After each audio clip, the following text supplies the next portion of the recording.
Baik, teman-teman, kita berjumpa lagi di kelas probabilitas. Pada video kali ini saya akan menyampaikan materi terkait kaidah pencacahan, yaitu khususnya permutasi dan kombinasi. Ya, bagaimana saja atau apa-apa saja hal yang kita akan bahas dalam video kali ini. Itu yang pertama pengantar permutasi dan kombinasi, yang kedua konsep permutasi, dan yang ketiga adalah konsep kombinasi. Dan tentunya kita akan gunakan kedua konsep ini di dalam menyelesaikan persoalan terkait dengan kaidah pencacahan. Oke, untuk mengawalinya, teman-teman bisa memperhatikan dua masalah berikut. Masalah yang pertama adalah ada 3 orang, Anton, Denny, dan Chandra, adalah kandidat ketua BEM dan wakil ketua BEM dari Universitas Dharma. Kemudian pemilihan ketua dan wakil ketua ini akan dilakukan dengan cara memasangkan 2 dari 3 orang kandidat tersebut. Berapakah calon pasangan yang mungkin terbentuk, ada berapa calon pasangan yang nanti akan terbentuk. Selanjutnya masalah berikutnya, di saat yang sama 3 orang ini, Anton, Denny, dan Chandra, juga ternyata merupakan atlet bulu tangkis. Ya.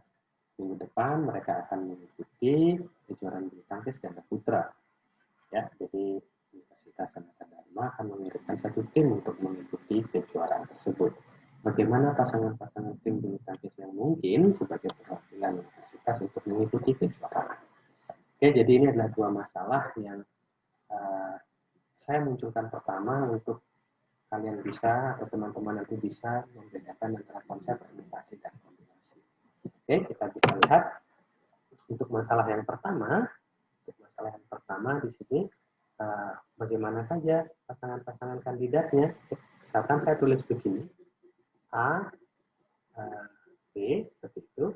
Ini menandakan bahwa si Anton sebagai ketua dan si Benny sebagai wakil ketua. Ya, tentu saja ini akan berbeda, ya, berbeda dengan kalau saya tulis, B, ini menandakan bahwa Benny yang menjadi ketua dan si Anton yang menjadi wakil ketua. Tapi kita coba permasalahan yang kedua, kita coba terapkan yang sama, ya, A, B, dan B, A. Ya. Jadi Anton dan Benny ini berada dalam satu tim, pemain pertama, pemain kedua, sementara di sini Benny jadi pemain pertama dan Anton menjadi pemain kedua. Nah, apakah ini berbeda? Ya, tentu saja ini bukan merupakan pasangan yang berbeda. Ini adalah merupakan sama-sama pasangan yang isinya Anton dan Benny. Oke? Jadi apa yang membedakan? Ya, kalau di sini saya bisa berikan notasi seperti ini. Yang membedakan adalah masalah pertama dan masalah kedua, ya untuk pasangannya ini. Ya. Jadi masalah yang pertama ini sangat memperhatikan urutan. Oke? Jadi ini adalah urutan. Oke? Diperhatikan. Itu. Sementara masalah yang kedua, ya urutan tidak diperhatikan. Ya, ini yang nanti akan membedakan antara masalah permutasi dan masalah kombinasi. Ya, kita bisa masuk langsung ke konsep permutasi. Permutasi sendiri itu apa? Ya, permutasi itu sendiri adalah sebuah himpunan dari objek-objek yang berbeda, atau permutasi dari himpunan objek-objek yang berbeda adalah susunan terurut dari objek-objek tersebut. Jadi kata kuncinya di sini adalah apa? Kata kuncinya di sini adalah terurut. Ya. Lalu kemudian hal-hal yang bisa diperhatikan dalam permutasi dalam hal ini adalah pada bagian ini yang perlu diperhatikan adalah banyaknya anggota dari himpunan. Itu yang pertama mesti berbeda. Jadi itu konsep yang sama. Kalau ada anggota himpunan yang sama, nanti akan beda lagi konsepnya. Dan kemudian banyaknya kategori, yaitu atau urutannya yang ditentukan. Ya. Jadi ada 2 hal, yaitu banyaknya anggota himpunannya dan banyaknya kategori urutan yang ditentukan. Kemudian jika banyaknya anggota suatu himpunan itu adalah N dan banyaknya urutan dalam himpunan tersebut adalah F, maka permutasi itu dinotasikan dengan ini P, N, N. Jadi ini adalah notasi untuk menyatakan permutasi R objek dari N objek yang berbeda. Secara matematis permutasi tersebut dapat dituliskan seperti yang ada di sini. Bahwa P, N, R itu sama dengan N dikalikan dengan N kali 1 dikalikan dengan N dikurangi 2 dan seterusnya sampai dikalikan dengan N dikurangi R plus 1. Jadi ini definisi otomatis untuk permutasi. Lalu kemudian ini ada definisi matematisnya, kita akan ubah bentuknya dalam bentuk yang lebih elegan seperti itu. Tentu saja teman-teman masih ingat dengan konsep faktorial. Ya, jika N adalah bilangan bulat dan negatif, maka notasi ini dibaca N faktorial itu tidak lain adalah perkalian mundur seperti itu mulai dari N dikalikan dengan N-1 dikalikan N-2 sampai dikalikan 2 sampai N1. Misalkan contohnya notasi ini 3 faktorial, ini artinya apa? 3 kali 2 kali 1 sama dengan 16 contohnya. Kemudian kita kembali lagi ke notasi yang ini, kita akan ubah bentuknya dalam bentuk faktorial. Ya, teoremanya jika R objek dari permutasi R objek dari N objek yang berbeda itu dapat menyatakan PNR itu sama dengan N faktorial per N dikurangi R faktorial. Jadi bagaimana kok bisa seperti ini? Jadi kita akan memperlihatkan dari sini bisa menjadi seperti ini. Ya, tentu saja ini PNR seperti yang ada dalam definisi itu. Jadi P R dan N adalah bentuknya N dikalikan dengan N-1 dikalikan N-2 dan seterusnya. Begitu dikalikan dengan N dari R plus 1. Ini bisa saya kalikan terus begitu. Ini saya kalikan dengan N dikurangi R, ini mundur lagi gitu ya. N dikurangi R dan 1 dan seterusnya gitu kan. Kali 2 kali 1. Itu saja kalau dikalikan kita harus juga membagi dengan R dengan R itu kali seterusnya kali 2 kali 1. Secara keseluruhan kemudian bentuk ini ya ini sampai sini sampai itu adalah apa? Itu sama dengan N.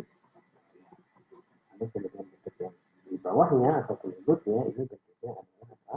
N dikurangi R faktorial ya, sehingga bentuknya sama dengan bentuk yang ada di dalam. Ya, jadi itu cara menentukan permutasi. Oke, kita coba lihat contohnya. Suatu lomba diikuti oleh 10 peserta, akan dipilih juara 1, 2, dan 3. Kemudian ada berapa banyak cara memilihnya. Ya, ini adalah kita identifikasi nilai sebagai N ya. Ini ada 10, berarti kemudian memilih objeknya itu ada berapa?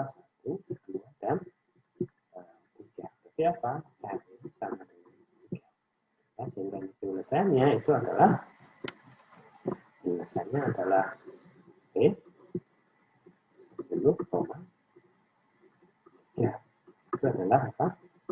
10 faktorial per 10 dikurangi dengan 3 faktorial. Ini sama dengan 10 faktorial per 7 faktorial ya. 10 faktorial itu 4, 10 faktorial itu 10 kali 9 kali 8 kali 7 kali 6 dan seterusnya, atau kali 7 kali 4 ini bisa dijalankan. Lalu kemudian hasilnya berapa? Hasilnya adalah 10 kali 9 kali 8 itu adalah 750. Jadi akan ada sebanyak 102 atau 720 cara untuk memilih juara 1 dan juara 2 dan juara 3. Oke, kemudian akan ada pertanyaan lanjutan, bagaimana cara menentukan permutasi jika dalam suatu himpunan tersebut ternyata ada beberapa objek yang sama. Oke. Nah, dalam suatu himpunan yang terdiri dari N anggota, N itu keseluruhannya, seperti itu kalau ada N1 objek jenis 1, kemudian N2 objek jenis 2, sampai dengan ada NR objek jenis R, maka bentuk ini, ya, jadi bentuk ini kalau diperhatikan N faktorial per N1 faktorial per kali N2 faktorial dikalikan seterusnya dikalikan dengan NR faktorial, itu merupakan permutasi yang berbeda dari objek-objek tersebut. Ya, jadi ini adalah konsep permutasi jika di dalam himpunannya terdapat beberapa objek yang sama. Oke, misalkan ini, ya, ada berapa banyak rangkaian string yang dapat dibuat dari 2 0 dan 3 1. Jadi menggunakan apa? Kita menggunakan simbol ada 0 itu ada sebanyak 2 seperti itu.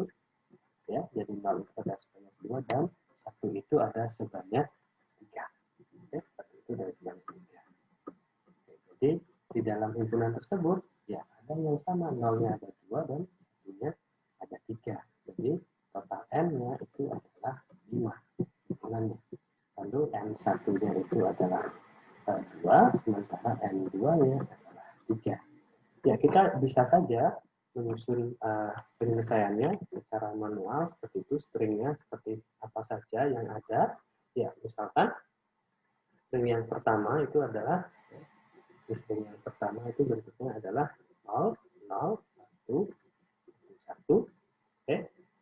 String yang kedua itu adalah 0, 1, 0, 1, 1. String yang ketiga yang berbeda lagi itu adalah 0, 1, 1, 0, 1. Itu adalah 0, 1, 1, 0. Itu. Kelima itu adalah 1, 0, 0, 1, 1. Kemudian string yang keenam itu adalah 1, 0, 1, 0, 1. Beda lagi 7 itu adalah 1, yang ketujuh adalah 1, 0, 1, 1, 0. 8 itu adalah 1, 1, 0, 0, 1. 9 itu adalah 1, 1. Kemudian 0, 1, 0. 10 itu adalah 1, 1, 1. Ya, dari sini ternyata ada 10 string yang berbeda. Oke, kita coba terapkan rumus permutasi tadi dengan ada total 5 objek, ada 2 objek yang sama, kemudian ada 3 objek yang sama. Itu berapa? Itu adalah 5 faktorial per 2 faktorial dikalikan dengan 3 faktorial, ya. Jadi ini adalah N-nya, N1, ini adalah N2. Ya, ini adalah 5 kali 4 kali 3 kali 2 kali 1, 3 faktorial. 2 faktorial itu adalah 2, lalu kemudian 3 faktorial itu berarti 4. 5 kali 4 adalah 20 per 2. Ya. Terus sama dengan ya. Jadi ini adalah salah satu penerapan dari konsep permutasi dengan beberapa objek yang sama. Oke, kita lanjutkan ke berikutnya terkait dengan konsep kombinasi. Ya, kalau permutasi tadi memperhatikan urutan, untuk kombinasi itu urutannya tidak. Kombinasi merupakan pemilihan tidak terurut objek dari himpunan yang terdiri dari n objek. Ya, jika semua objek dalam himpunan tersebut berbeda, maka banyaknya cara melakukan pemilihan tersebut adalah ini. Ya, seperti diperhatikan itu adalah n faktorial per n dikurangi r faktorial dikalikan dengan r faktorial. Ya, kemudian notasi untuk kombinasi ini adalah notasinya menggunakan C dan R. Kalau tadi menggunakan P dan R. Oke, misalkan di sebuah ruang baca terdapat 6 jenis buku yang bisa dibaca oleh setiap mahasiswa. Dan mahasiswa tersebut ingin membaca dua jenis buku, tentu kan banyak cara pemilihannya. Oke, misalkan buku yang tersedia 6 ini adalah misalkan dari A, B, C, D, E, dan F, ya, gimana kombinasi-kombinasinya? Yang bisa dibaca itulah adalah misalkan A dan B, gitu kan, terus kemudian A dan C, kemudian ini ya, jadi kata dua ya, sampai dengan A dan F. Ini ada 6, ini ada berapa? Ini ada 5 berarti ya, 1, 2, A dan C, A dan E dan F. Lalu kemudian selanjutnya bisa B, tentu saja B dan A ini sama dengan A dan B, berarti B dengan C, kemudian B dengan D, sampai dengan B dengan F. Ini tadi ada 5, yang ini pasti ada 4, sampai nanti kalau C dengan D, gitu ya, C dengan E, kemudian sampai dengan C dan F. Oke. Lalu kemudian C, D, yang diawali D itu akan ada 2, lalu kemudian yang diawali dengan F, itu akan ada sebanyak 1. Oke, ini kita jumlahkan 5 tambah 4 tambah 3 tambah 2 tambah 1, ini sama dengan 15. Kalau dihitung pun dengan rumus yang ini, itu akan kita coba N-nya tadi ada sebanyak 6, 6 faktorial per yang dibaca ada 2, berarti 6 dikurangi 2 faktorial dikalikan dengan 2 faktorial. Ya, sama dengan 6 faktorial per 4 faktorial, jadi 2 faktorial. Ya.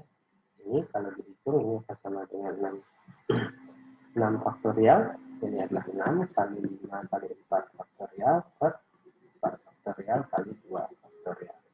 Ya, 6 kali 5 adalah 30, dibagi 2 itu sama dengan 5. Jadi hasilnya sama. Oke. Lalu kemudian bagaimana kemudian jika masalahnya adalah ketika kita menempatkan 3 buah bola ke dalam 2 keranjang yang berbeda. Oke. Ya, ini bagaimana caranya? Ya, misalkan yang pertama ini ada 2 keranjang, kalau 3 bola mungkin saja ditempatkan seperti ini. Ya. Jadi A, B, seperti itu, yang A isi 3, yang B tidak terisi.